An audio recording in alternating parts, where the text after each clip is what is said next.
Orientando al discípulo. Venerable Maestro Ravolú. Prólogo. Esta nueva obra lleva la palabra orientada del Venerable Maestro Ravolú, la cual va dirigida a todos aquellos estudiantes que verdaderamente trabajan por la revolución de la conciencia. El Venerable Maestro Ravolú, como coordinador internacional de las escuelas gnósticas, está luchando por preservar la autenticidad y pureza de los principios gnósticos entregado a la humanidad por el avatar de esta era de Acuario, Venerable Maestro Samael Aun Weor. Orientando al discípulo, al igual que ciencia gnóstica, han sido elaborados con las enseñanzas de este gran iniciado, las cuales han sido extraídas de diversas entrevistas que le fueron realizadas. El Venerable Maestro Ravolú está cumpliendo la labor encomendada por el Cristo de la era Venerable Maestro Samael Aun Weor, el cual dejó escrito en uno de sus grandes manifiestos lo siguiente: el nuevo orden establecido por el Venerable Maestro Ravolú es depurador en un 100%, y cuando se procesa didácticamente de acuerdo a la balanza, no podría de modo alguno ocasionar martirio de ninguna especie. Los hombres se conocen por sus hechos, y la obra del Venerable Maestro Ravolú demuestra que permanece fiel a los postulados gnósticos y la enseñanza develada por Samael Aun Weor. Introducción. Cada uno de nosotros cometemos errores y más errores, pero lo importante es darnos cuenta dónde estamos fallando e irnos corrigiendo, sin formar esas habladurías del uno al otro. Si en realidad nosotros nos autoobservamos, vamos trabajando y cambiando, y es muy necesario tal cambio en nosotros para poder ir cumpliendo una misión mejor, a mejor altura y con mucha sabiduría. De modo pues, que yo exhorto a todos y les invito a que cambiemos, y solamente estos cambios podemos realizarlos si nosotros entramos a juzgarnos con vara de hierro. Solamente así podemos corregirnos, debemos analizar nuestros errores y eliminar esos elementos psíquicos que los ocasionan. Esa es la gran batalla que habla la Biblia, la gran batalla final. Esa es dentro de cada uno de nosotros. Esa gran batalla no se realiza fuera como muchos creen, sino aquí dentro de nosotros. De modo pues que la invitación que les hago a todos ustedes es al cambio radical. Joaquín Amortegui Balbuena, Venerable Maestro Ravolú. 1. El trabajo. Pregunta. Se habla mucho de la disciplina esotérica. ¿Debe cada estudiante forjarse su disciplina o hay alguien quien nos la puede dar? Respuesta. Miren, pueden haber reglamentarios disciplinarios para comenzar, pero la persona, el discípulo responsable, se traza su propia disciplina. Cada vez más se va disciplinando. No hay que esperar que otro lo discipline. El verdadero gnóstico se debe trazar su propia disciplina, cada vez más estricta. Pregunta. ¿Usted, maestro, se ha forjado una disciplina rigurosa? Respuesta. A mí no me han tenido que poner una disciplina. Yo voy cada vez poniéndome mi disciplina, porque tengo que responder a la humanidad y ante los superiores. Por ejemplo, fíjense ustedes, voy a contarles algo que me pasó en cierta época. Resulta que una noche estaba yo en mi trabajo, cerca de trabajar con cierta conciencia. Se me olvidó preguntarle algo al Venerable Maestro Samael. Él se encontraba en esos momentos en la iglesia gnóstica, en los mundos internos. Estaba yo al tanto de todo esto, pero como se trataba de algo que para mí tenía importancia, porque estaba relacionado con el trabajo que estaba realizando, arranqué hacia allá, lo más rápido a preguntarle al Maestro Samael lo que tenía que preguntar, y esperaba volver a mi trabajo. Como allá no existe ni el tiempo ni la distancia. Esa noche el Venerable Maestro Samael estaba dando una enseñanza a una persona que yo no conocía. Llegué entonces como se llega con apuro, anhelando obtener respuesta rápida. Maestro, etcétera, etcétera. Le dije lo que tenía que preguntarle, y no me contestó sí o no. Me dijo, arrodíllese 3 horas ahí. Eso fue lo que me respondió. Arrodíllese 3 horas ahí. Y él siguió dando la enseñanza a la otra persona que había ahí. Hasta la espalda me volteó, y yo en pleno salón de la iglesia gnóstico arrodillado. A mí me ardía la cara de vergüenza. Entraban maestros, entraban mis condiscípulos, y me miraban, y pensando yo en mi trabajo que me estaba atrasando. Bueno, a las 3 horas ya aquella persona se había ido y el venerable maestro Samael se encontraba por el interior de la iglesia y a las 3 horas precisas salió y me dijo: levántate. Y eso es para que otro día no se crea usted más que los demás. Tú no eres más que esa persona que estaba recibiendo enseñanza mía. Tú eres peor que esa persona, más bien, tú eres un imprudente, maleducado. Ahí les estoy dando una enseñanza a todos ustedes para que vean que la disciplina tiene que ponérsela a uno. Un acto de mala educación. Allá no dejan pasárselo a uno. Está conversando otra persona. Uno tiene que escuchar callado. Un acto de mala educación es una bomba atómica en contra de uno. Estoy hablando de la parte esotérica. Así pues que 3 horas me arrodillaron, y a mí no se me olvida jamás esto, jamás. Había orgullo en mí. Me creí superior porque estaba trabajando. Como la otra persona no lo estaba haciendo. Por eso me creí superior y dije: no. El maestro me atiende a mí y deja a la otra persona ahí. Me da la respuesta que necesito y me regresó a trabajar. Pero no fue así. Estuve por este hecho arrodillado 3 horas. Les cuento a ustedes para que saquen su conclusión de la conducta disciplinaria que uno debe conocer. ¿Ven lo delicado que es esto? Pregunta. Haciendo prácticas en grupo, ¿es conveniente poner un tiempo? Hasta ahora nosotros venimos haciéndolo así, poniendo un tiempo de 1 hora, hora y media, etc. Respuesta. Eso del tiempo o no tiempo, me gusta más bien que lleguen a un acuerdo el grupo. Es mejor que se haga de común acuerdo. Pregunta. ¿Que lleguen a un acuerdo en el horario? Respuesta. Claro, eso es indispensable. En todo eso deben ponerse de acuerdo el grupo. Pregunta. Maestro, sabemos que la hora es para formalizarnos más, es decir, para disciplinarnos, y creemos que es indispensable todo lo que usted nos ha explicado anteriormente, ya que hay muchos lugares un desorden en este aspecto, pues el grupo no se pone de acuerdo y cuando se va a practicar, cada cual viene a la hora que él quiere y creemos que allí no hay nada que hacer. Respuesta. Para empezar debe haber un orden. Empiecen a tales horas. Eso, repito, deben concretarlo con el grupo. Y otra cosa, miren, es muy indispensable el orden. Por ejemplo, usted está haciendo una concentración o una meditación. Llego yo a la hora que a mí me conviene y le interrumpo su trabajo, y otro me lo interrumpe a mí, y así no sale nada. Es conveniente hacer un acuerdo. A tal hora nos vamos a reunir. Se reúnen todos y acuerdan las horas más o menos que les va bien a todos. Pregunta. Las prácticas de desdoblamiento astral en grupos, que alguien las dirija, ¿es correcta hacerlas? Respuesta. Honradamente, nunca he visto que en prácticas colectivas la gente salga consciente ni mucho menos. Ni el que dice que los va a sacar en astral, lo hace. Esos son mitómanos. Y la gente les come cuento y empiezan a imaginar miles de cosas. Pero todo eso es subjetivo. Ahí lo que hay es un hipnotismo colectivo. Y la gente con su imaginación mecánica hace maravillas. Y luego pasan a creer que lo que vieron era verdad. Pregunta. ¿Aunque todos vean lo mismo? Respuesta. Sí, aunque todos vean lo mismo. Yo he visto muchas cosas de esos payasos, así los llamo, que dicen que van a salir en astral con los grupos. Esos son payasos, porque ni ellos mismos son capaces de salir conscientes en cuerpo astral. Los hechos los están demostrando. Si salieran en astral se darían cuenta de las atrocidades que están cometiendo y corregirían errores, cambiarían.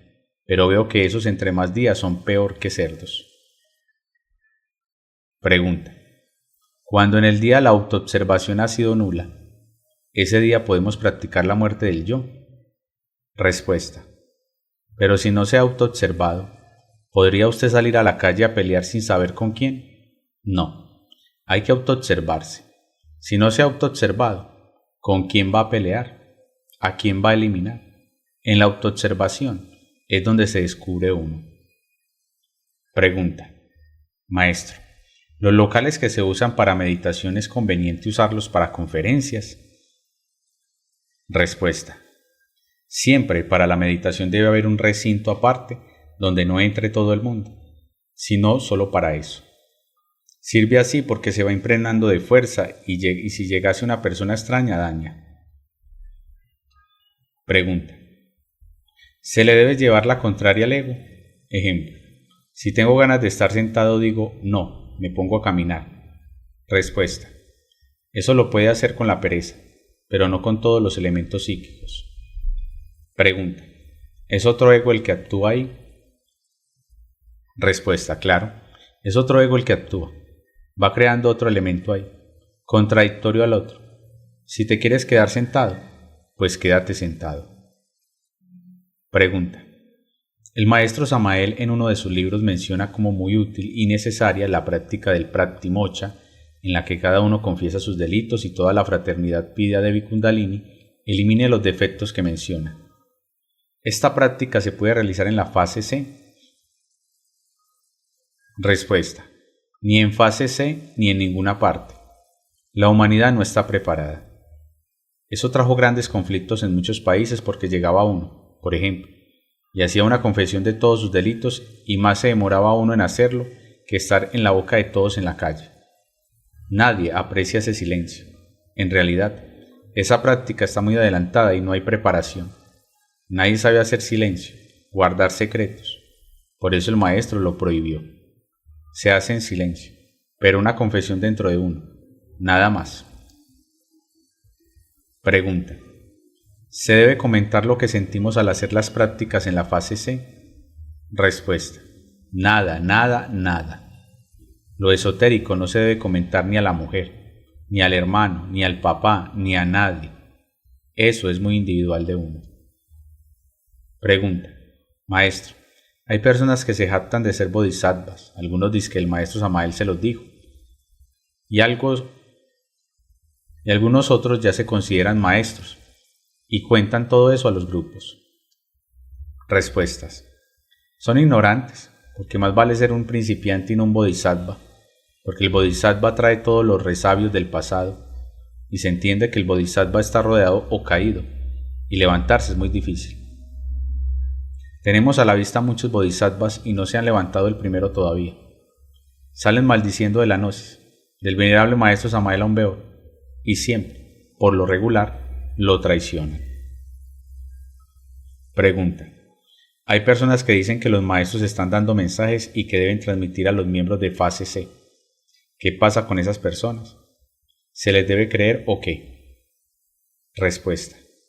Nosotros recibimos dos tipos de enseñanza, la esotérica y la exotérica, pero hay muchos elementos que están resultando, mensajeros. Aquí hay unos en Colombia, que dicen ser mensajeros de Anubis, dando mensajes. Hay que cuidarse de esos elementos. Por eso necesitamos el despertar de la conciencia individual, para no dejarse enredar por esos elementos, ¿entiende? Pregunta. Hay personas en la fase C que no quieren trabajar con los grupos, o sea, en la sede de la escuela, alegando que no quieren seguir a nadie ni apoyarse en los grupos para trabajar en sus casas. ¿Qué le recomienda a usted a esas personas? Respuesta. En realidad el trabajo es muy individual en cada uno de nosotros, sea en grupo o sea en casa. Pero el fin del grupo es para mantener esa fuerza porque nosotros no somos una fuerza todavía. Si nos aislamos, nos apagamos, terminamos en nada. Para eso se usan los grupos. Se crean fuerzas magnéticas y de ahí viene la ayuda directamente de las jerarquías. Cuando uno se aísla de un grupo, se aísla directamente de las jerarquías y de hecho queda aislado. Por eso dicen que una golondrina ni hace llover ni hace verano. Uno aislado por allá no hace nada. Hasta ahí llega. Pregunta. Maestro, todas aquellas personas que han pasado todas las fases A y B y entran en la C de una escuela gnóstica, después se han salido, ¿a eso les toca pagar karma? Respuesta. Pero durísimo. Por lo regular esas gentes van para abajo. Los coge la ley de la involución. Desprecian la luz en estos momentos. Por eso las jerarquías tienen tanto interés en que nos expandamos en el mundo. Como la humanidad fue juzgada, todos fuimos juzgados, porque no querían las jerarquías meter al abismo a nadie que no le haya llegado el conocimiento. Esto se está llevando como un requisito de la humanidad. Por eso el misionero debe limitarse a entregar el conocimiento lo más claro y correcto que pueda, bien claro. A uno como misionero le debe dar lo mismo que entre la persona o que no entre. Se está ganando igual. Que entre la persona o no, uno está ganando lo mismo. Es un requisito para que la ley pueda actuar. Pregunta. ¿Es cierto que a una persona que recibe el conocimiento se le cobra por haberlo recibido? Me refiero internamente. Respuesta. Claro, hay como un impuesto. Pregunta. ¿Por qué razón a una persona que está sana físicamente, cuando entra a la gnosis e intenta trabajar, se pone enferma con dolores de cabeza, jaqueca, adelgaza, etcétera? Respuesta. Bueno, por un lado el organismo, en primer lugar, no está acostumbrado a las prácticas. Hay cierto tipo de prácticas que al hacerlas el organismo las rechaza un tanto. Entonces el estudiante puede sufrir o padecer ciertas dolencias por no estar acostumbrado al organismo. Y por otro lado, viene la legión. Cuando ella se sienta atacada, ataca también. Pregunta. ¿Hay algún método para contrarrestar ese ataque de la legión? Respuesta. Ahí están los tres factores: morir, nacer y sacrificio. No hay otra cosa. Pregunta. Maestro. Actualmente se ven casos de niños muy caprichosos, iracundos, etc. ¿Es que el ego es muy fuerte y puede manejar la máquina a tan temprana edad? Respuesta. Hay máquinas humanas que no necesitan de mucha edad para la manifestación del ego. Ese niño en mención ha madurado para la manifestación del ego. Eso no quiere decir que no sirve para lo espiritual. 2. El estudiante. Pregunta. Maestro, una pareja gnóstica con niños, ¿cómo pueden introducirles en la enseñanza? Respuesta. Hay que advertirles a las parejas gnósticas que no es el consejo sino el ejemplo lo que vale. Muchas veces se les da el consejo y el ejemplo es diferente. Allí no estamos haciendo nada. ¿Es el ejemplo la mejor orientación para un niño? ¿De qué nos vale decirle que beber es malo y llegamos borrachos? Pregunta. Los niños, ¿a qué edad pueden comenzar a leer los libros de gnosis? Respuesta. Desde los 8 o 9 años, pero desde el comienzo se les debe ir orientando. Desde el mismo nacimiento se les debe ir orientando. Pregunta. ¿Y a partir de qué edad puede un niño aplicar la concentración en la muerte del yo? Respuesta. A partir de los 12 años. Pregunta. ¿Hay que respetar el libre albedrío del hijo en estos casos? Respuesta. Claro que sí. No se puede obligar a nadie. Eso sería magia negra, porque se coacciona la voluntad ajena. Pregunta. Si hay un estudiante interesado en la gnosis, tiene buena conducta, asiste regularmente, entonces se le va a dar paso a la fase C, pero resulta que aquel tiene una venta de licor pública, ¿qué se debe hacer? Respuesta. En ese caso tiene que llamarle la atención. Da muy mal aspecto y va en contra de la misma gnosis, lo que nos está sucediendo por estos lugares. Si nosotros nos hacemos responsables, somos un poco conscientes, entonces sabemos que toda actuación mala en nosotros va contra la gnosis. La gente no dice, fulano es malo, me hizo tal cosa, sino que la gnosis, los gnósticos. Si fuéramos un poquitico más responsables, no haríamos daño, porque todo va contra la gnosis. Pregunta. ¿Aun cuando la economía dependa de este negocio? Respuesta. Bueno, si uno se encierra en un mundo, cree que si sale de ahí, se va a morir. Yo digo que una persona, si cambia el negocio, vive bien. Uno se mete dentro de un círculo y piensa que si se sale, se va a morir. Mentira. Pregunta. ¿Por qué en el astral está la conciencia más dormida que en el físico? Respuesta. Bueno, es la misma. La conciencia en el astral es la misma que en el físico. El que está dormido aquí, allá, está exactamente igual. Lo que pasa es que uno no se da cuenta que está dormido aquí y se las da de despierto. Pregunta. Maestro, ¿qué pasa cuando dice uno que va muy bien en el trabajo esotérico, que se siente que va bien? Respuesta. Si autoobserva minuciosamente su trabajo, ve que no está bien esotéricamente. Es cuando más mal va. Es el momento que el ego aprovecha para hacernos creer que estás muy bien para que uno se duerma más. ¿Entiende? Para él ganar una partida ahí. De modo que cuando uno se siente bien, hacemos un minucioso examen del trabajo y vemos que uno anda mal. Ninguno de nosotros puede decir que andamos bien espiritualmente. Solo el Padre puede permitirse el lujo de decir, ando bien. Nosotros, más o menos, pero bien. Ninguno de nosotros. Pregunta. Maestro, para escoger el gurú, ¿debemos despertar internamente? Respuesta. Hay que despertar. Eso no se escoge inconscientemente, sino en forma consciente. Pregunta. Si usted ha llegado a la altura que ha llegado, ¿será porque el maestro Samael, en los primeros tiempos de la Sierra Nevada, tuvo que darle algunas claves, al menos al inicio, cuando aún no había aparecido las obras de psicología revolucionaria? Respuesta. No. Yo recibí las enseñanzas exactamente igual que los demás. Yo despegué, de la manada, por mi inquietud, y porque no quería comerle cuentos ni al maestro ni a nadie, o sea, yo fui un rebelde. Pregunta. ¿Pero usted para eliminar el ego tuvo que pedirle a la Madre Divina? Respuesta. Claro que sí, y pedí a mi padre también, y hacía investigaciones hasta en el mundo mental y causal. Pregunta. ¿Y el maestro Samael le dijo que lo hiciera así? Respuesta. No, él me decía, investiga, porque yo tenía esas facilidades ya, porque me propuse desde el momento que entré a practicar. Pregunta. ¿Cómo se sabe si una experiencia es verdad o mentira?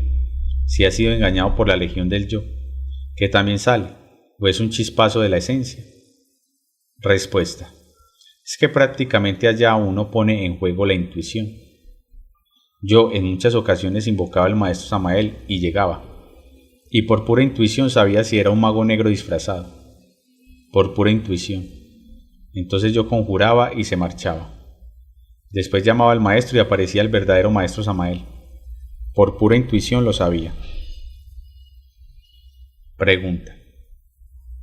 ¿Influye también el karma en el hecho de tener experiencias astrales? Respuesta. No. Cuando más castigado esté uno, más oportunidades le dan, lo ayudan más. A mí, por ejemplo, me ayudaron mucho las jerarquías, bastante, hasta que yo empecé a caminar por mis pies. Luego me soltaron, le retiran la ayuda y lo dejan a uno. Es como un niño que está aprendiendo a caminar, que todos le dan la mano. Cuando ya han aprendido a caminar lo dejan. Así es. Pregunta. ¿Se deben contar los sueños? Respuesta. Hemos hecho un juramento de no divulgar las secretas enseñanzas que pudiéramos recibir. ¿Y quién lo está entregando? El Padre y la Madre nos están entregando la enseñanza. Y si uno empieza a divulgar los sueños, está divulgando la enseñanza. Por un lado se está pecando. Por otro lado, al no conocer uno la simbología puede traer malas consecuencias también. Porque primero hay que despertar y aprender a conocer bien la simbología, para poder interpretar sus sueños. Si uno está dormido no puede interpretar los sueños. Ahí se comete grave falta. Ni a la mujer, ni al esposo, ni al hijo, ni al papá, ni a nadie se le deben comentar los sueños, porque allí se está divulgando la enseñanza que se está recibiendo, y eso es muy individual. Puede que uno no lo entienda en el momento, pero cuando se va despertando conciencia ya empieza uno a conocer lo que es la simbología, y podemos interpretar las experiencias sin necesidad de contárselas a nadie. Por eso es que siempre les he dicho que despierten conciencia, para que no estén divulgando sus cosas los unos a los otros, sino que cada cual marche por sí mismo. Pregunta. ¿Qué carnes pueden ingerir aquellos que están trabajando sobre sí mismos? Ya que se han oído comentarios de que el pavo, el conejo, el pato, etc., son perniciosos para el trabajo. Respuesta. El maestro Samael comía pato y pavo. La única carne que no se debe ingerir es la de cerdo. El jabalí, a pesar de su similitud con este, no es nocivo pues atómicamente su carne es diferente. En cambio, los átomos de la carne de cerdo, ni el fuego los acaba. Pregunta. ¿Esotéricamente el cerdo daña? Respuesta. Esotéricamente el cerdo es un animal involutivo. Nunca mira al sol. Está hacia abajo siempre. Le gusta estar en la porquería. Para la parte sexual el cerdo es algo incomparable. Los hechos reales son que el gnóstico que come carne de cerdo no puede llegar a la castidad. No puede ser casto, porque los átomos animalescos de ese animal en involución van directamente al sexo, donde las pasiones asaltan a las personas y van a la fornicación. Si la persona es soltera, sufre entonces de poluciones nocturnas. Un pedacito de cerdo tiene por lo menos 10 días de acción. Pregunta. Incluso si esta carne está en compuestos, grasas, etc. Respuesta. En lo que sea. Puede ser la grasa de cerdo nada más que ingiera uno. Con eso es suficiente. Yo, por ejemplo, le tengo pavor al cerdo. Pregunta. Si se hace alguna comida que lleve cerdo y que luego se le quita... Respuesta. Queda todo envenenado. Pregunta. ¿En lo interno se puede ver alguna larva cuando se ha comido cerdo? Respuesta. No una. Múltiples larvas. Por ejemplo, se ve un cerdo cuando lo pasan por candela, brotan las larvas a montones y eso hierve. Si uno se pone a mirarlo, no hay ni la punta de la aguja que no tenga larvas. Está lleno de larvas. Es algo nocivo. Lo peor que puede hacer uno es comer cerdo o la grasa. Todo lo que sea cerdo. Pregunta. Maestro, hay estudiantes de la sabiduría gnóstica que después de haber conocido el cuerpo de doctrina, se retiran y cometen adulterio, y se dan a la vida mundana, etc. Y después de cierto tiempo quieren volver a la escuela. ¿Cómo se debe proceder en estos casos? Respuesta. Las puertas del arrepentimiento son las últimas que se cierran. Hay que tener caridad, así como la tienen las jerarquías con nosotros. Pregunta. ¿Qué es lo que pierden estas personas que así actúan? Respuesta. El que nada tiene, nada pierde. Es lo mismo que caer una cosa que está en el suelo. 3. El esoterismo. Pregunta. ¿Se deben hacer las conjuraciones antes de cerrar la cadena o después? Respuesta. Se hacen cuando ya se han cerrado o enlazado la cadena. Así hay una mayor circulación terrible de fuerzas, que limpia el ambiente. Pregunta. ¿Se pueden hacer seguidamente una cadena de fuerza y otra de medicina? Respuesta. No, no se debe, ni el mismo día siquiera. Son dos fuerzas contrarias.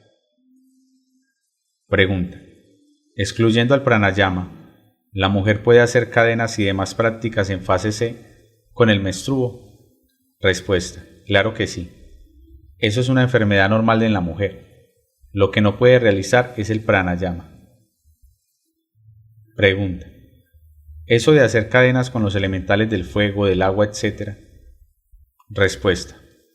Voy a explicarle lo mismo que el maestro Samael me explicó. Los elementales son familias que tienen sus leyes propias, evolutivas e involutivas. Luego entonces, toda violación de la ley es magia negra. Vamos a poner un ejemplo. Si las jerarquías divinas entran a querer violar nuestras leyes, dejarían de ser jerarquías. Ellos nos indican cómo superarnos, pero hasta ahí. Si nosotros entramos al grupo, a las leyes de los elementales, quedamos convertidos en magos negros. Estamos violando leyes. Esas leyes son intocables. Nosotros no podemos hacerlos evolucionar o involucionar a la brava, lo mismo que las jerarquías con nosotros. Ellos nos respetan. Nos dan orientación de cómo salirnos, cómo liberarnos de las leyes mecánicas, pero no pueden hacernos revolucionar a la brava. Por eso, quien se mete a trabajar con elementales en ese sentido, está violando leyes, anda muy mal espiritualmente. Ahora, no nos vamos a los extremos como les decía. Busquemos el equilibrio. Si hay un enfermo y sabemos que con una planta se va a curar a ese enfermo, entonces se bendice, se hace el ritual correspondiente y se le da al enfermo. No hay que irse a los extremos. Pregunta. Cuando un estudiante gnóstico es amenazado por la logia negra e incluso amenazado de muerte y le realizan un trabajo de hechicería, ¿qué recomendaría usted? Además de realizar cadenas con la ley, con el venerable maestro Samael y con los ángeles de la antigua Tierra Luna. ¿Qué es lo que puede surtir efecto inmediato en estos casos? Respuesta. Se puede trabajar con el elemental del guasimo o del fique maguey para que le envuelvan su cuerpo físico en una cinta mágica para que ningún trabajo de magia negra pueda penetrar. Pregunta. ¿Esto se puede hacer con personas que no conozcan la enseñanza gnóstica? Respuesta. No. Ya ahí no hay que meterse en campos ajenos. Estoy hablando de los que están dentro del conocimiento. Pregunta. Cuando vamos y vemos que una planta, aunque no haya nadie enfermo, le hacemos la elementoterapia, por si alguna vez hay algún enfermo y le hace falta. Respuesta. No hay necesidad, con solo cuidar de las plantas, no estropearlas, volvernos guardianes de ellas, es más que suficiente para tener a ese elemental a favor de uno. La gnosis es la cosa más sencilla, la complican con cada cosa que le van agregando. Pregunta. Maestro, las conjuraciones y el círculo de protección, ¿hay que entregárselos a miembros de la fase B, de fase A o a las personas que tengan problemas? Respuesta. En la fase B, entrégueles eso, hay que entregarlo en la fase B. Pregunta. Si una persona está en fase A y tiene problemas. Respuesta. También se puede enseñar en fase A. Eso no puede perjudicar a nadie en nada. Pregunta. ¿Puede explicarnos cómo se hace el círculo mágico? Respuesta. Cuando pasamos por la parte evolutiva de la naturaleza, quedó en nosotros el intercesor elemental. Nos valemos del íntimo para que él ordene al intercesor elemental trazar un círculo mágico alrededor de la habitación o de la cama o de su cuerpo, para que ninguna entidad pueda perjudicarnos. Antes deben hacerse las conjuraciones y después la petición al intercesor elemental por medio del íntimo. Esto lo hacemos todos los días antes de irnos a la cama. Esta explicación puede darse en los grupos ya a finales de la fase B, porque ya empiezan las entidades a atacarnos. Este círculo no lo rompe ni toda la logia negra, que se le vaya uno encima. Es intocable la persona que está dentro de ese círculo. Primeramente, las conjuraciones son el arma que se le entrega al discípulo para que se defienda. Estas se pueden entregar a principios de la fase B. Pregunta. ¿Se puede utilizar el elemental del borrachero para hacer pactos y salir en astral? Respuesta. ¿Para qué? Yo fui el primero en hacer ese pacto y lo rompí rápidamente porque se vuelve uno más perezoso de lo que es. Pregunta. ¿Qué puede aconsejarnos para salir más rápidamente en astral? ¿Qué prácticas? ¿Qué metodología? Respuesta. Todas las prácticas que da el maestro Samael en sus libros son un hecho para mí. Ninguna práctica me ha fallado. Una noche dije, no voy a hacer ninguna práctica, voy a ver cómo me salgo del cuerpo físico. Me relajé, me concentré en mi corazón y esperé el sueño con los ojos cerrados sin mantra ninguno. Sentí que pasó como una corriente eléctrica por el cuerpo, de pies a cabeza. Perdí la acción. Iba a mover un dedo del pie o de la mano y no podía. Me sentía pesado, con aquella pereza, aquella cosa. Seguí mi concentración, pensé que me estaba saliendo del cuerpo. Noté un ruido aquí en el cerebro, como un motorcito. Seguí mi concentración. El sonido fue aumentando bárbaramente. Creí que me iba a explotar el cerebro. Vino una sacudida de mi cuerpo hasta que salí todo. Vi mi cuerpo donde quedó, arranqué conscientemente. Entonces me gustó, no por poderes de mantras, sino por pura concentración. Pregunta. Maestro, ¿qué opina usted de las prácticas yinas? ¿Es conveniente realizarlas? Respuesta. Las prácticas yinas ojalá todo el mundo las realizara, pues en ese caso de emergencia pudiera salirse del plano tridimensional. El venerable maestro Samael ha dado estas prácticas, no para memorizarlas, sino para practicarlas. Pregunta. Uno pone un vaso de agua y en cualquier momento puede estar viéndolo y después, al cerrar los ojos, perdemos la imagen. ¿Cómo debemos hacer en este caso? Respuesta. Sigue viéndolo. Si pierde la imagen, vuelve a abrir un poco los ojos. Cuando en la concentración y en la meditación llega el cansancio del cuerpo, es mejor no intentarlo. Ya es perder el tiempo.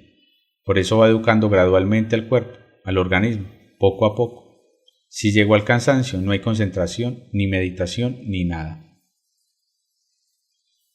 Pregunta. ¿Se pueden hacer más prácticas de concentración aparte de la del corazón? Respuesta. La del corazón es muy importante. Puede poner un objeto o cualquier cosa como instrumento para la meditación, para la concentración. Si se dedican más a la concentración en el corazón, mejor todavía. Pregunta. ¿Cómo se hace la práctica de concentración en el corazón? Respuesta.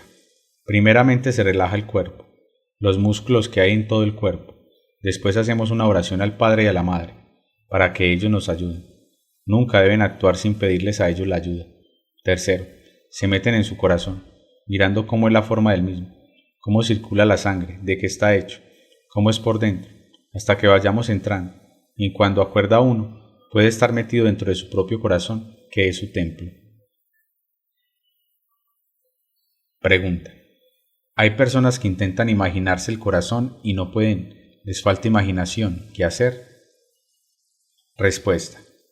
En toda la enseñanza del maestro, él dice, práctica para el astral, práctica para la meditación, práctica para el arcano. Uno quiere entrar como maestro. Muchas veces vienen los abusos nuestros o no nos ceñimos al orden, porque uno quiere caminar pronto, y esos abusos lo perjudican a uno. Hay que empezar poco a poco, gradualmente, y verán que da resultado, gradualmente. Pregunta. ¿En las prácticas de meditación se debe tener la vela encendida? Respuesta. Es mejor dejarlo oscuro. Pregunta. ¿Qué nos dice, maestro, acerca de los pentagramas? ¿Nos aconseja llevarlos puestos? Respuesta. El mejor pentagrama es uno. Míreme a mí. Yo nunca he cargado un pentagrama. El pentagrama de uno está dentro, es lo mejor. Pregunta. Se dice que uno debe meditar con sueño, pero cuando hay cansancio corporal ¿es normal eso? Respuesta. Ya se pierde el tiempo. Uno se puede limitar a un lapso de tiempo para la meditación. Por ejemplo, 1 hora. Pero hay gente que a los 15 minutos ya empiezan a cansarse y hasta ahí llegaron. La meditación, como todas las prácticas en grupo, no es sino para una educación, pero en realidad cada uno en su casa debe lograr esa adaptación de su cuerpo. El grupo no es sino para la educación, hay que ir educando el cuerpo, el organismo. Pregunta. ¿En un samadhi se libera toda la esencia o solo el porcentaje que tenemos libre? Respuesta. Solamente el porcentaje libre, no es toda la esencia. Cada elemento psíquico tiene su partícula de esencia atrapada. Queda ahí en la 5ª dimensión. Pregunta. Se dice que el azufre y el incienso son fuerzas contrarias. ¿Entonces es conveniente quemar los dos en un mismo recinto? Respuesta. No. El azufre y el incienso no se deben mezclar o quemarlos juntos. El azufre es para hacer limpieza y el incienso es para armonizar. 4. La misión. Pregunta. Maestro, ¿a qué se debe el hecho de que a una persona en particular se le materialice la Madre Divina o el íntimo mediante figuras simbólicas? Respuesta. Bueno, es que el Padre se materializa cuando ya uno verdaderamente está un poco mal.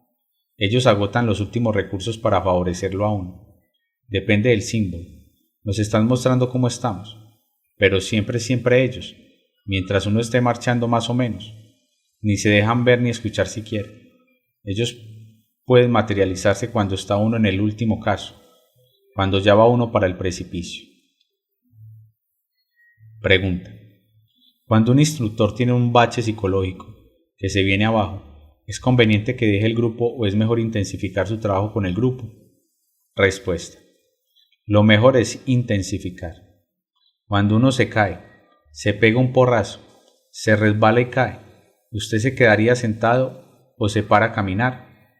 Se para a caminar, ¿no es cierto? Bueno, dentro de la enseñanza también, se cae, párese y arranque con más ganas, a recuperar lo que perdió, porque si no, caído se queda. Debe pararse y arrancar.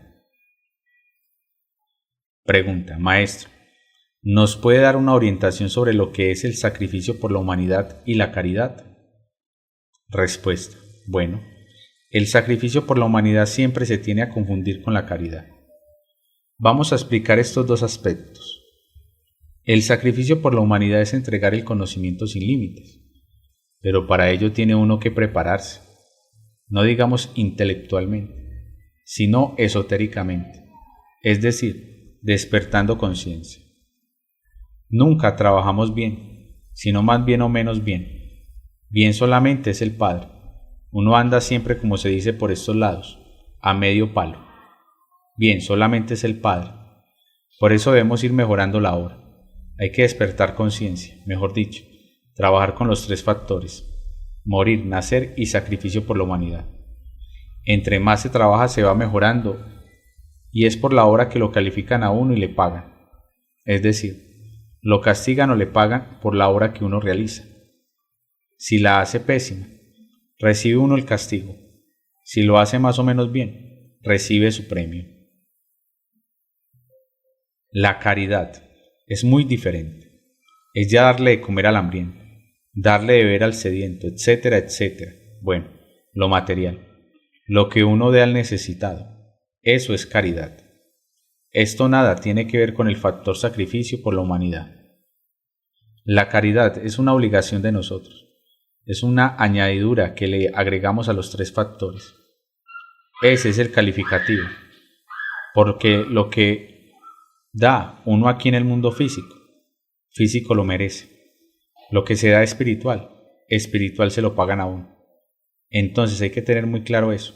Si usted dio un plato de sopa a un hambriento, entonces a usted le sobrará comida, pero no está ganando espiritualmente nada. Así pues, que hay diferencias en esto, porque siempre tienden a confundir mucho el sacrificio por la humanidad con la caridad. La caridad, como ya dije, es algo que tenemos nosotros, la obligación de hacerlo, de combatir con nuestros semejantes lo que tenemos, pero eso está aparte de sacrificio. Lo que uno da, uno material se lo devuelve. Si da espiritual se lo pagan. Entonces, como estamos por lo espiritual, debemos sacrificarnos espiritualmente para que los pagos sean espirituales. ¿Está claro? Pregunta. Maestro, el caso de los hijos únicos que quieren trabajar en la misión, ¿pueden dejar la responsabilidad de la madre o el padre en personas muy allegadas o familiares cercanos? Respuesta. Sí, es correcto, siempre y cuando se tenga la seguridad de que no van a pasar necesidades económicas y de que no tendrán dificultades. Si el padre o la madre pasan hambre o necesidades por culpa de uno, pues salimos ante la ley mal, o sea, debe haber un perfecto equilibrio. Pregunta. Maestro, el caso de los hijos únicos que quieren trabajar en la misión, ¿pueden dejar la responsabilidad de la madre o el padre en personas muy allegadas o familiares cercanos? Respuesta.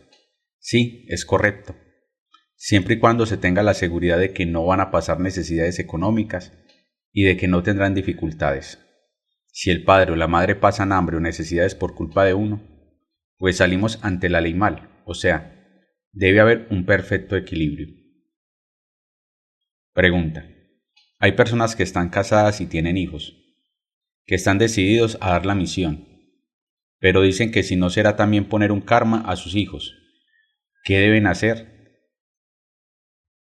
Respuesta. La obra está por hacer en todas partes. Donde estemos trabajando, en todas partes está la gran obra por hacer. Voy a explicarles. Aquí en Colombia había muchos casos de personas que les entraba la fiebre de ser misioneros y dejaban a la mujer y los hijos pasando necesidades y salían a enseñar echándose un karma encima. Tenemos que llevar equilibrio en la parte tridimensional y en la esotérica, para así atender dos frentes. A mí me tocaba, por ejemplo, salir a veces 2 años del país, año y medio, 1 año. Entonces yo dejaba equilibrada la parte económica para mi familia, mis hijos y mi mujer. Dejaba crédito en el banco, dejaba todo saneado. No dejaba deudas de ninguna especie. Todo lo dejaba bien saneado y me iba. Regresaba a equilibrarme otra vez, económicamente también, y así poder estar listo para cuando el maestro Samael me dijera. No podemos desprender lo material de lo espiritual. Eso es la base. Lo que dice el maestro de la iniciación, es la misma vida, vivida sabiamente. Si un misionero sale a dar la obra y deja a la mujer y los hijos pasando necesidades, pobre diablo, no está haciendo nada. Pregunta. En las escuelas gnósticas se presentan casos de personas que entran en la fase A y se les ve el interés, pero tienen dificultad para asimilar el cuerpo de doctrina. ¿Cómo se debe proceder con estas personas? Respuesta. La asimilación cierta de la enseñanza se debe a la instrucción de los misioneros, de los términos que usen para dar la enseñanza. No es la persona en sí, sino el misionero. La mayor parte de los misioneros e instructores utilizan un lenguaje, una terminología que ni ellos mismos entienden, mucho menos el que los escucha. Estamos para hablar claro, preciso y contundente, para que todo el mundo nos entienda. Pregunta. Cuando se trabaja con el tercer factor de la revolución de la conciencia, es decir, el sacrificio por la humanidad, y se entrega la doctrina en forma distorsionada, ¿qué problemas le viene al elemento que así actúe? Respuesta. Hay un adagio que dice, el que más da, más recibe. En este caso es a la inversa. Entre más tenga, más se le quita. Cuando se dice, se le quita, la madre y el padre se le retiran. Queda el individuo como un borracho, sonámbulo, que no sabe de dónde viene y hacia dónde va.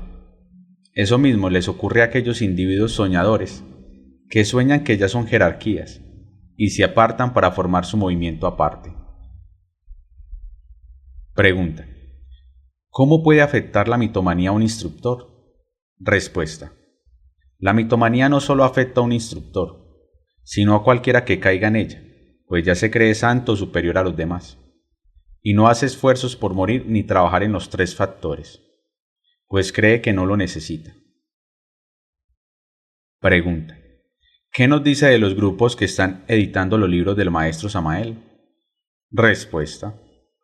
Aquí en Colombia, Iris Impresores, que es la imprenta que ha estado editando los libros del maestro Samael, tiene una adulteración tan terrible en los libros, que ya no se puede contar con eso. El Tratado de Medicina Oculta y Magia Práctica viene con prácticas de magia negra, sacadas de libros de magia negra. Están en el libro de Medicina Disque, aumentado por el maestro Samael. Esos son mentiras. Esas prácticas son de pura magia negra, de modo que nosotros estamos luchando por sacar los libros en España a través de ediciones CARF, y aquí por conducto mío, para evitar ese problema de los libros, porque de Iris Impresores no compro un libro. Pregunta. ¿Qué opina usted, maestro de los traidores del venerable maestro Samael, que están sacando libros y degenerando el cuerpo de doctrina gnóstica? Inclusive, están dando unas prácticas raras. Respuesta. Todos aquellos traidores o adúlteros, no solamente se adultera con la carne, sino también con el cuerpo de doctrina o con la enseñanza. Esos que están adulterando los libros del venerable maestro Samael Aun Weor, metiendo prácticas de magia negra, son víctimas del abismo. El llanto y el crujir de dientes los espera. Pregunta. Uno de ellos se ha dado a la tarea de sacar ciertos libros donde dice dizque el ego animal tiene cuerpo y alma. ¿Qué opina usted? Respuesta. Quien dice que el ego tiene cuerpo y alma podrá ser un esoterista o un charlatán callejero, que no ha pasado las puertas del esoterismo. Porque ¿quién ha dicho que un humanoide intelectual, equivocadamente llamado hombre, tenga alma? Podrá tener una esencia. Sabemos muy bien que para fabricar alma tenemos que morir en sí mismos, para ir aumentando el porcentaje de conciencia y convertirse en alma. Pregunta. Este señor antes mencionado está haciendo tanto daño con su pseudoenseñanza que se ha dado la tarea de escribir de que con el arcano no se destruye el ego. Respuesta. Dicho caballero en mención, que está asegurando que el ego tiene alma, y esta otra aseveración de que con el arcano no se mata el ego, da cabida a entender y está muy claro que el tipo es fornicario. Con esta práctica que da este caballero está invitando a la fornicación, no a la castidad. Cuídense de los lobos rapaces que tratan de devorar a los ingenuos, a aquellos buscadores de la luz. Pregunta. Hay un panfleto que ha sacado otro de estos traidores, que al final del mismo incluye un mensaje dirigido a las instituciones gnósticas. Dice que es del venerable maestro Samael, enviado a través de un elemento que dice que lo recibió directamente desde el Chambalá. ¿Cómo le parece esto? Respuesta. El panfleto en mención fue sacado por un loco, que ha estado en las clínicas de reposo y se quiere hacer pasar por regente de un planeta. Deduzcan ustedes qué clase de soñador será este tipo. Pregunta. Maestro, ¿por qué el pueblo gnóstico quedó desorientado a raíz del proceso que le tocó vivir al maestro Samael? Respuesta. Bueno, en realidad quedaron desorientados porque no habían esoteristas. La mayoría son intelectuales y el intelecto bribón elabora conceptos equivocados.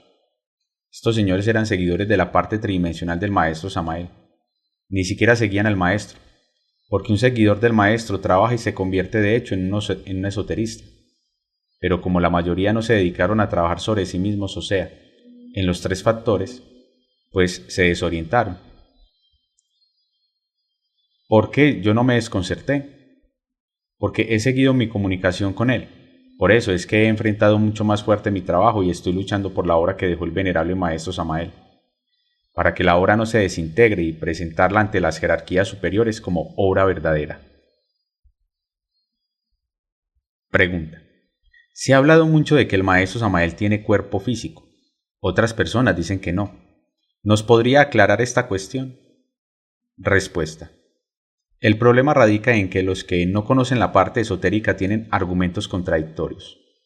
He oído una cantidad de argumentos que carecen de toda lógica. Lo que no saben ellos es que cuando un maestro termina una etapa, por ejemplo el maestro Samael, tiene derecho por ley, que no se le pueda negar a nadie, a un descanso absoluto. Se aíslan, se quedan quietos hasta que cumplen un lapso de tiempo. No hay tiempo limitado para eso. Allí reciben la orden de cuándo deben salir otra vez. Cuando un maestro termina la obra, se aísla, se hace pasar por muerto o mete su cuerpo dentro de la cuarta vertical, o desencarna, si no necesita ese cuerpo, pero él se pierde de vista. Entonces vienen los argumentos de una u otra manera. El maestro Samael tuvo que irse para bien de la misma obra. Todo avatara tiene que desaparecer para el bien de la misma obra. Si el maestro sigue ahí, no se desenmascara lo que tiene que desenmascararse. Pregunta. Maestro, ¿se ha oído decir que al final de estos tiempos, el maestro Samael hablará por radio, televisión, que pararán los televisores y las radios y hablará él? ¿Es cierto eso? Respuesta. Esto es pura mentira. Él andará por las calles, por donde sea, como especulan las gentes. También recuerdo cuando desencarnó. Decían que tenía un gemelo en el Perú, etcétera, etcétera. Pregunta. ¿El maestro Samael no se sabe si aparecerá o no? Respuesta. Él aparece, pero ya casi al final. Pregunta. ¿Entonces eso que se murmura de que próximamente vendrá el maestro Samael? Respuesta. Él tiene su momia. Yo conozco muy bien la momia. La conozco bien, pero él, por ahora, no sale. 5. El nacimiento. Pregunta. ¿Nos puede decir algo aparte de lo que el maestro Samael dice sobre cómo se debe hacer la práctica del arcano? Algo que no esté escrito en los libros, algo que no sepamos. Respuesta. Ahí, en Ciencia Gnóstica, explico el proceso por el cual pasé. Estoy hablando de una experiencia mía. Creo que es la piedra de tropiezo, más terrible para todos nosotros, ¿no? Entonces eso me tocó vivirlo. El único método fue valiéndome de la concentración y la imaginación. Si uno va a la práctica dejando la mente suelta, ahí viene el problema porque las caídas vienen por la mente. Pregunta. Cuando usted dice, pedir al querubín, ¿qué diferencia hay con pedirle a la Madre Divina? Respuesta. Si unimos 2 polos nace una tercera fuerza. En esos momentos de la unión del hombre y la mujer, nace esa tercera fuerza en esos instantes, que podríamos decir es la Madre Divina en acción, en potencia en esos momentos. Entonces se le llama querubín a la criatura que nace en esos momentos. Este tiene el poder de todo el cosmos y la naturaleza. Ahí está actuando todo el poder. Pregunta. En el trabajo del arcano, cuando se va a eliminar un ego, ¿es conveniente que la pareja esté eliminando el mismo ego? Respuesta. Mire, es importante que la pareja se ponga de acuerdo, pero que no haya egoísmo de ninguna de los dos. Por ejemplo, usted está trabajando sobre tal o cual ego que descubrió y lo tiene analizado profundamente. Entonces le dice a su compañero, Coopéreme a eliminar este defecto que ya lo tengo analizado. Entonces el compañero debe cooperar para que sea mucho más fácil y a la inversa también. Si su compañero tiene descubierto un ego y quiere eliminarlo, entonces usted le coopera a él, o sea que entre más acuerdo mejor. Y cuando no hay acuerdo, entonces se tiene que trabajar para su mochila, un poco más demorado para su trabajo, pero toca, ¿no? Pregunta. Cuando uno tiene un defecto que lo tiene trabajando cierto tiempo en el arcano, ¿debe continuarse trabajando hasta que por sí mismo se dé cuenta que lo ha eliminado? ¿O cómo llega a saber uno que lo ha eliminado?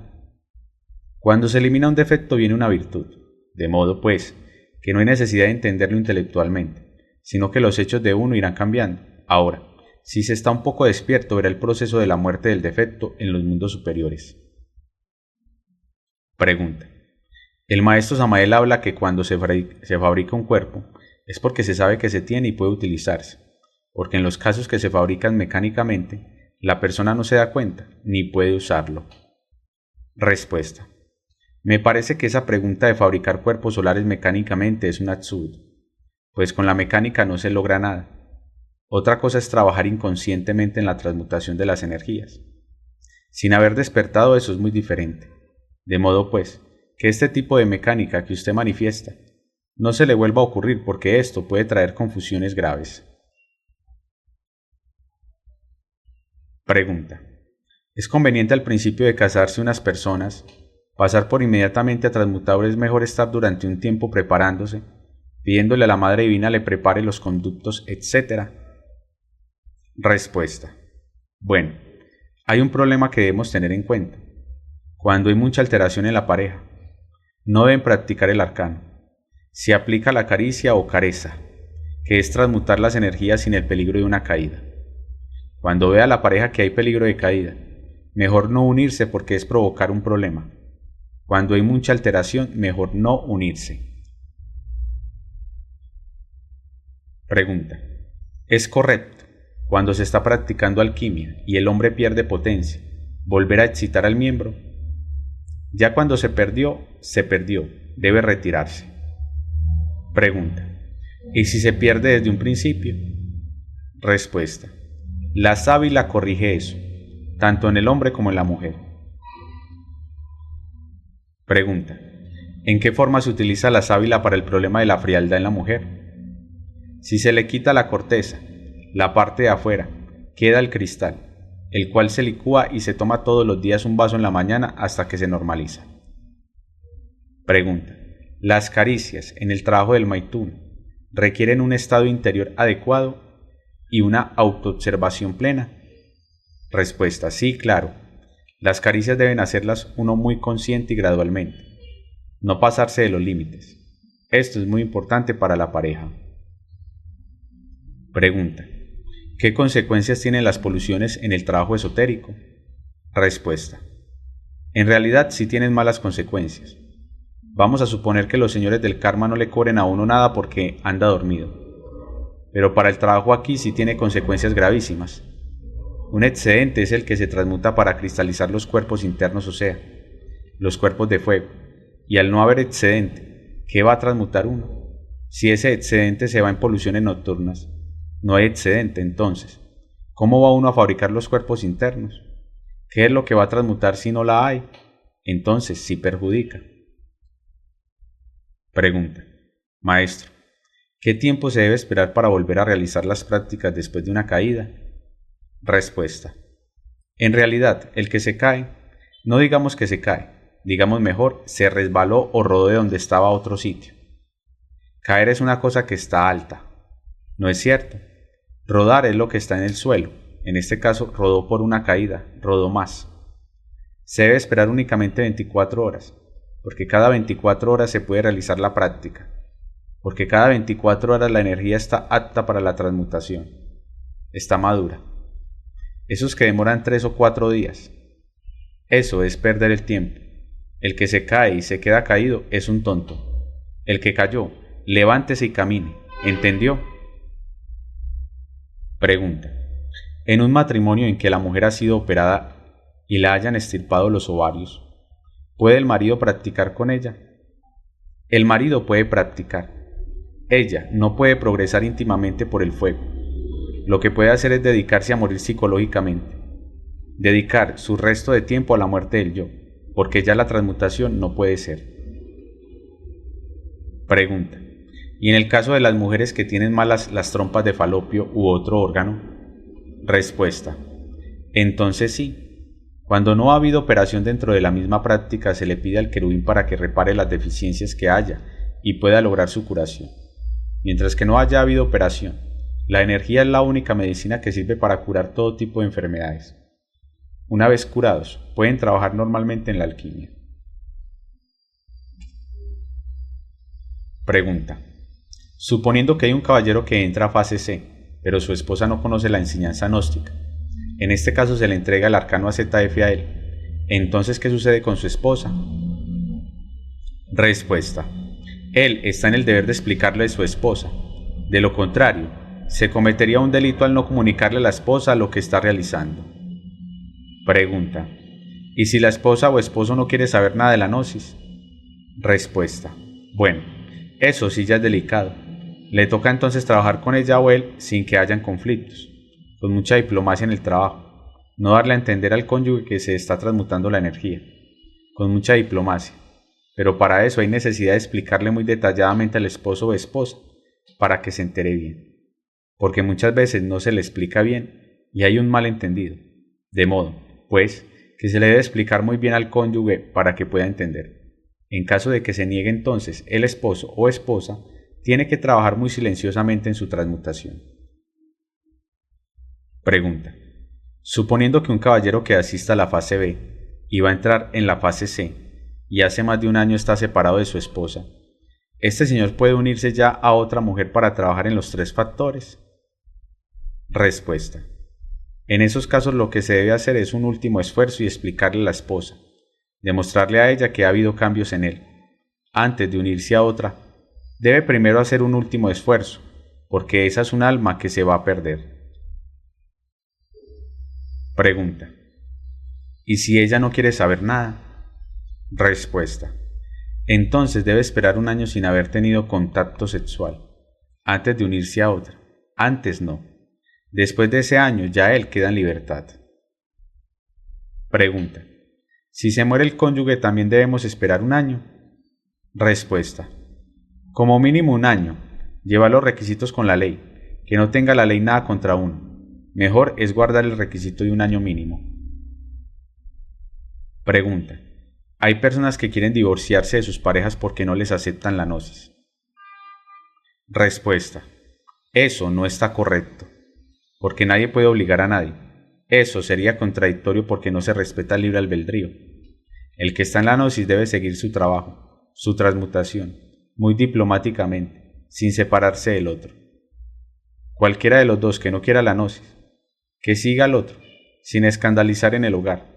Allí entra el superesfuerzo. Mientras haya más superesfuerzos, mayores ganancias habrá. Pregunta: ¿el divorcio tiene cabida en el gnóstico? Respuesta: del divorcio podríamos decir por infidelidad de uno al otro, abandono del hogar. Pregunta: ¿cuándo es la mujer la que está en la enseñanza, pero su esposo no y él fornica con otras, ella entonces debe unirse con él? Respuesta: su deber es unirse a él. Ella debe transmutar sus energías y que se olvide de que él se vuelve pedazos y que se quema. Aunque él esté adulterando, ella debe apegarse a su madre divina. Ella la protege. Pregunta: ¿y si la mujer teme quedar embarazada? Respuesta: es la madre divina quien dirige la reproducción humana. Si acude a orar, ella la protege. Pregunta: ¿el aborto provocado kármicamente es muy grave? Respuesta: es un crimen que lo paga muy duro tanto ella como él.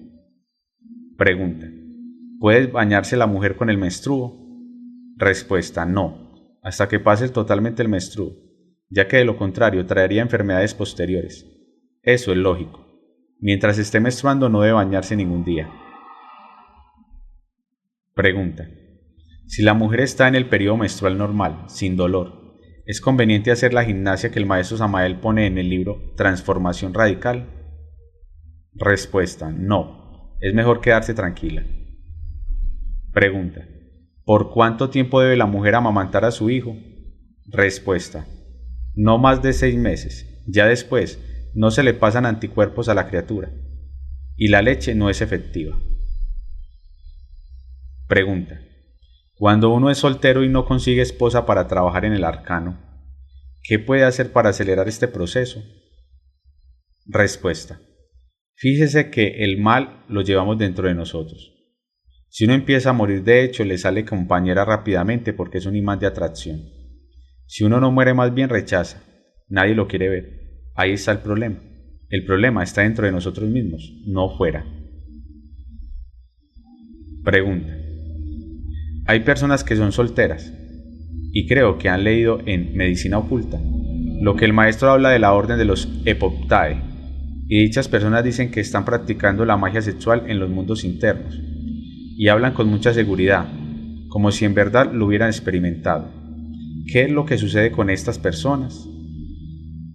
Respuesta: estos elementos, siendo solteros y dicen estar practicando magia sexual en los mundos superiores, son simplemente fornicarios, que como no se pueden descargar físicamente, lo hacen en los mundos internos con cualquier maga negra. Aclaro: esto que dice el maestro, venerable maestro Samael Aun Weor, es para hombres que han trabajado en este mundo tridimensional, que han despertado conciencia y que se pueden dar ese lujo de trabajar en los mundos o dimensiones superiores a plena conciencia. Esto no es como lo creen los charlatanes físicamente, para poder engañar a los demás. Pregunta: ¿existe algún modo de saber si el compañero o compañera es la adecuada, la que le corresponde a cada uno de nosotros? Respuesta: sobre eso ha habido cantidad de cosas, en realidad. A mí me gusta ser muy claro. Eso de las almas gemelas que me corresponde por signo, etc., son leyes mecánicas. Que esta mujer me corresponde a mí por signo, son leyes mecánicas de la naturaleza. El gnóstico o la gnóstica están superando leyes mecánicas. Con tal que la mujer y uno aceptemos el trabajo, los 3 factores, todo lo demás depende del trabajo. Se ha hablado mucho de las almas gemelas, que por cierto son muy internas. Vamos a suponer que sean externas, y que uno se encuentra con su alma gemela, hablando de la parte tridimensional, como lo cree la gente. ¿Quiénes se van a casar? Son 2 legiones, ¿no es cierto? Entonces, entre 2 legiones, ¿cómo va a haber comprensión, amor, paz? No puede haberlo, ¿no es cierto? Son legiones. Pregunta: ¿pero se necesita sentir algo por ese hombre o por esa mujer para casarse? Aclaro: las almas gemelas son el alma divina y el alma humana, ¿no? Y lo de acá podríamos llamarlo una afinidad, pero cualquier hombre y cualquier mujer que se ponen a trabajar llegan a la comprensión, al amor y llegan a la paz, de acuerdo al trabajo. Por eso todo depende de uno. Los signos zodiacales son leyes mecánicas, y las leyes mecánicas tenemos que superarlas con el trabajo. Entonces van quedando absorbidas. La quiromancia es una ciencia, mas no admite la revolución de la conciencia. Falla, no es exacta. Todo el biorritmo es también una ley mecánica. Falla. El tarot falla. 6. La doctrina.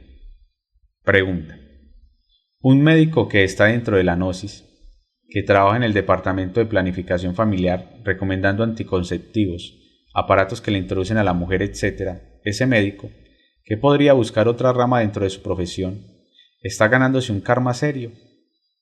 Respuesta: eso es gravísimo porque está pecando a conciencia, haciendo el mal a conciencia. Yo diría que un médico en esas condiciones no es gnóstico.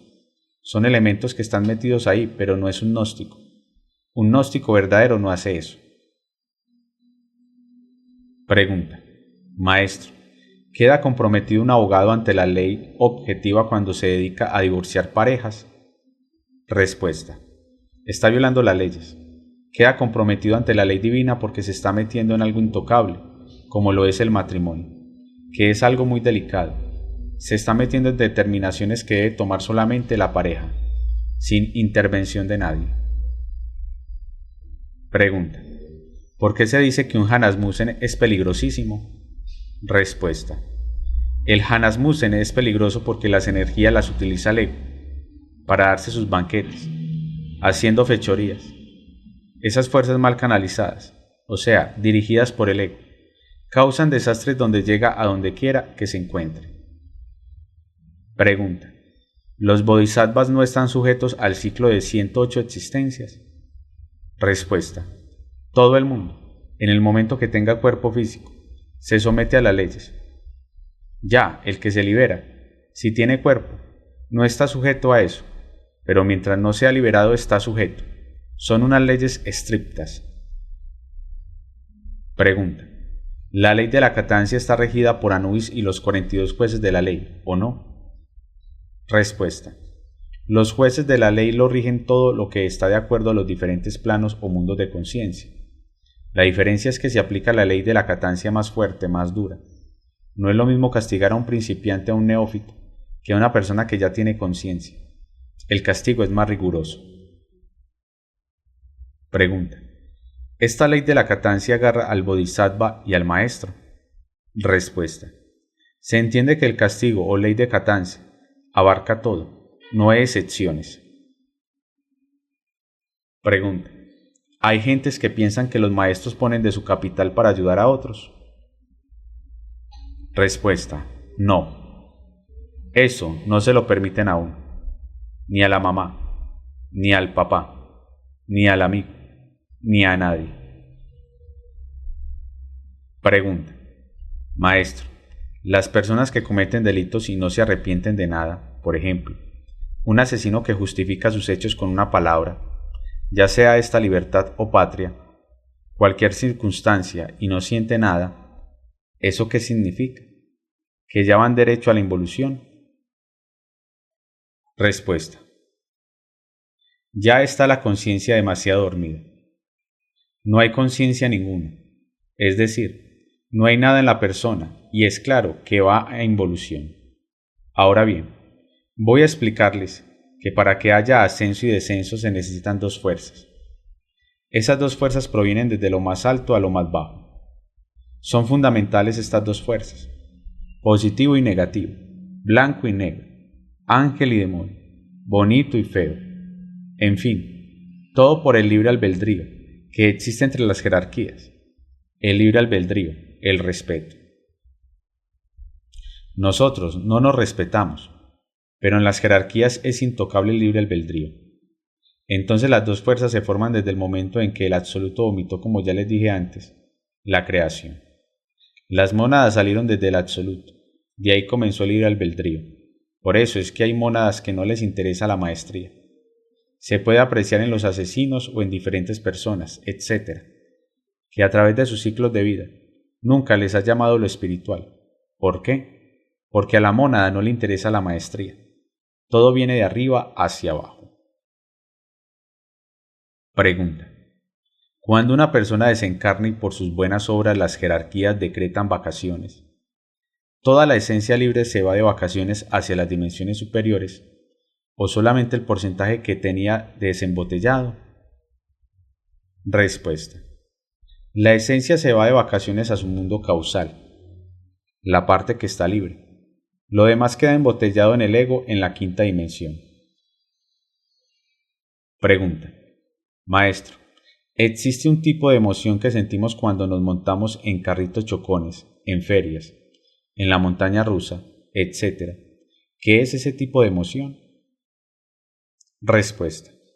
Es inferior. ¿Sabe por qué? Porque si usted se observa, ve que está gastando una gran cantidad de energía. Pregunta.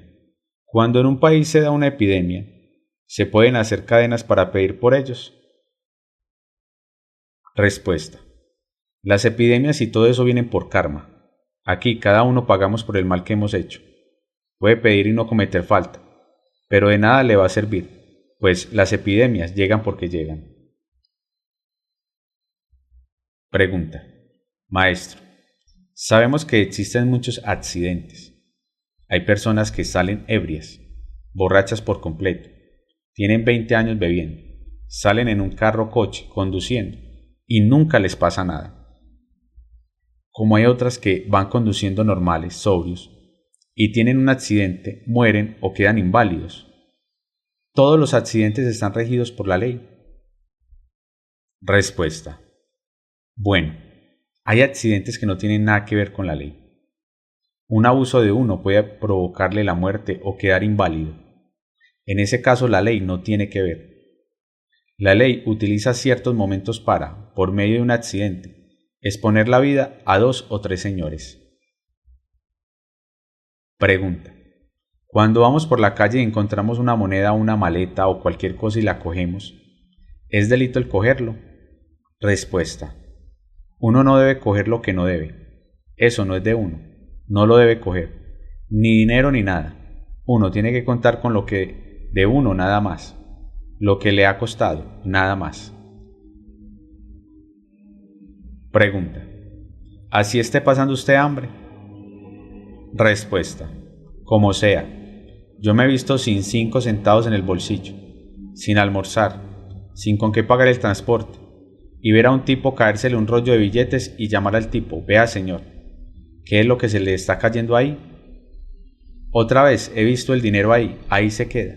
¿Por qué? Conforme es abajo es arriba. Cuando uno va a pasar iniciaciones, por 1 centavo pueden contarle el ascenso a uno, pueden perder un grado por 1 centavo y, ¿por qué? Esto ya es una disciplina estricta. Recuerdo que me tiraron una prueba sobre la honradez, ya entrando en los misterios mayores, para probar mi honradez. Y yo, que decía que era muy honrado, allá era un ladrón. Me cogí una pluma de 1 peso y por esa pluma me llamaron la atención y me aplazaron. Me aplazaron el proceso hasta que corregí aquí el defecto. Y para corregir el defecto me tiraron que sea cuántas pruebas físicamente. Pregunta. ¿Los accidentes de aviones sí son de la ley casi todos? Respuesta. No, también hay accidentes. Pregunta. ¿Así se maten 100? Respuesta. Sí, también hay accidentes. No le podemos acomodar todo eso a la ley. Hay accidentes. Pregunta. Eso que dice mucho la gente por ahí, que no se mueve la hoja de un árbol sin la voluntad de Dios. Respuesta. No. Sí hay muchas cosas que suceden sin tener nada que ver con la ley, sino por abuso de uno nada más, por abuso. Pregunta. Circula una guía sobre la simbología de los sueños y se dice que proviene de usted. ¿Qué hay de cierto en eso? Respuesta. Con toda claridad les informo que esa guía es completamente falsa. No es de mi persona. La estoy viendo y es completamente absurda.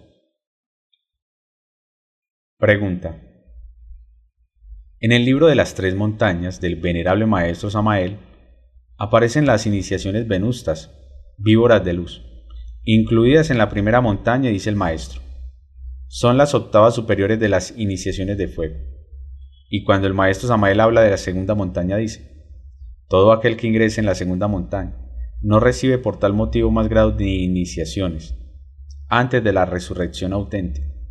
Cada una de las 8 iniciaciones deben ser calificadas. Esto se procesa en 8 años, durante los cuales tenemos que experimentar el libro del patriarca Job en su crudo realismo. Capítulo 29, página 210. Le rogamos, maestro, nos aclare esto, ya que usted dice en la página 77 de Ciencia Gnóstica que las auténticas iniciaciones venustas se reciben en la segunda montaña. Respuesta. Es muy claro que las auténticas iniciaciones venustas se reciben en la segunda montaña, pues en la primera se pasa uno a medio sancochar, y en la segunda viene la calificación, y para poder calificar debe pasar inevitablemente el iniciado por la muerte. Si no hay muerte, no hay nacimiento, no hay calificación, purificación. Pregunta. Maestro, en la antigüedad no aparece registrada tanta superpoblación y la mayoría de la gente se pregunta, ¿por qué hoy en día hay tanta superpoblación? ¿A qué se debe esto? Respuesta. Al final de cada era se da la última oportunidad a bestias, hombres y dioses. Después de esta oportunidad habrá que rendir cuentas de acuerdo a nuestra obra. 7. El maestro. De esto hace ya bastantes años, exactamente cuando el venerable maestro Samael Aun Weor estaba concluyendo sus misterios mayores, en las últimas cuartillas de esta obra el maestro escribía: desgraciadamente, contamos con los dedos los que están preparados para la gnosis. Solo 2 personas hemos conocido preparados para esto: un indio y una mujer analfabetos. Aquel era Yoaco, el indio de la Sierra de Santa Marta en Colombia. Joaquín Amortegui Balbuena era su nombre. Pasaron los años y nuestro avatar reveló la enseñanza a la humanidad de Acuario, y el movimiento gnóstico creció rápidamente en toda América. Poco antes de finalizar su gran obra, el mismo maestro Samael miró hacia atrás y pudo comprobar que entre su ejército nadie era capaz de seguirle. Tan solo a lo lejos, escalando una de las 3 montañas, vio a alguien que venía tras sus pasos. Vio nuevamente al indio, Yoaco. Vio un águila rebelde, el venerable maestro Ravolú. Joaquín Amortegui Balbuena era el nombre de su bodhisattva. Ese indio de la Sierra de Santa Marta recibió las enseñanzas igual que los demás. Yo despegué de la manada, aclara el propio venerable maestro Ravolú en esta obra, por mi inquietud y porque no quería comerle cuentos ni al maestro ni a nadie. O sea, yo fui un rebelde. Joaquín Amortegui Balbuena fue un seguidor del maestro Samael que desde el primer momento entró a practicar, entró a prepararse esotéricamente, trabajó con los 3 factores de la revolución de la conciencia.